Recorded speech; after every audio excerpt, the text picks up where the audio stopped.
Hello, friends. Today, it became known that as a result of a drone strike, the traitor of Ukraine, Leontiev, the head of the occupation administration of Novakhovka, died.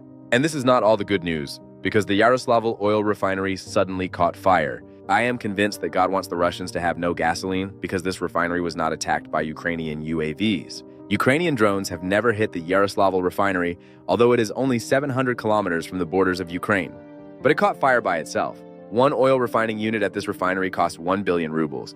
The unit cost 6.3 billion rubles, and the company plans to continue investing in the Yaroslavl economy. The Yaroslavl oil refinery is one of the largest in terms of oil refining in Russia. It produces gasoline, diesel fuel, aviation gas, jet fuel, fuel oil, oils, and bitumens. The main client of this refinery is the Russian army. A large part of the products goes to the war against Ukraine. And then suddenly a mysterious fire broke out, which they tried to extinguish. At 6:31, an increased fire rank number 3 was announced. 32 units of equipment and 98 personnel were working. They tried to put out the fire, but it only grew.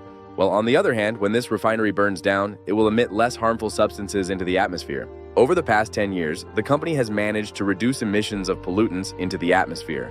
Today is the Day of Defenders of Ukraine. I congratulate them and thank everyone who defends our country. I urge you, friends, to make a festive donation to the Rusores so that we can buy more drones for our army. Let's donate to the Rusores together. Glory to Ukraine.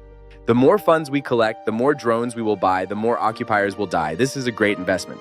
All the details are in the description. If you are not yet subscribed to my channel, please subscribe. Now you can hear howling in the swamps, and this is not a joke. The Russian propagandists themselves are talking about it. And why does the howling in the swamps suddenly start? What are you screaming about? There is a collapse in the regions. People are stocking up on gasoline in barrels as if before the end of the world. A week ago, a propagandist said that in 3 to 4 days, the situation with gasoline in Russia would normalize. Everything will be decided now. This is a matter of 3 to 4 days. These 3 to 4 days of Russian propagandists are like 2 weeks for Trump. The situation has only gotten worse.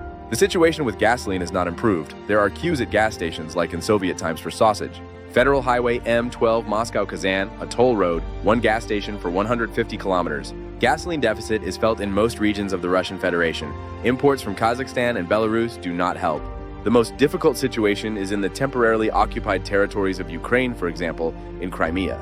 The situation is objective. I asked the Crimeans to be patient. Within 2 days, the issue with the 95th gasoline will be resolved. Aksionov promised to deal with the situation and restore gasoline supplies, and he kept his word.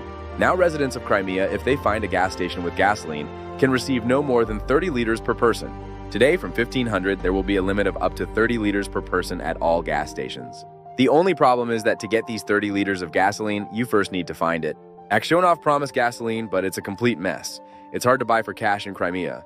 Take coupons. As a result of Ukrainian drone attacks, almost 40% of Russian oil refining has been stopped. Another refinery caught fire by itself. But the Russians still don't understand the real reason. And what do you think is the reason for this? Panic. And so there is enough of everything. And this is not surprising. In Russia, it is forbidden to tell the truth, especially to officials. The governors who admit to the fuel problems are real heroes. They dared to tell the truth. The fuel crisis is recognized in Russia as the heroism of several governors. What if they hadn't taken the risk by saying that 2 times 2 is 4? Probably, if it were not for the governors, no one would have known about the fuel crisis in the Russian Federation.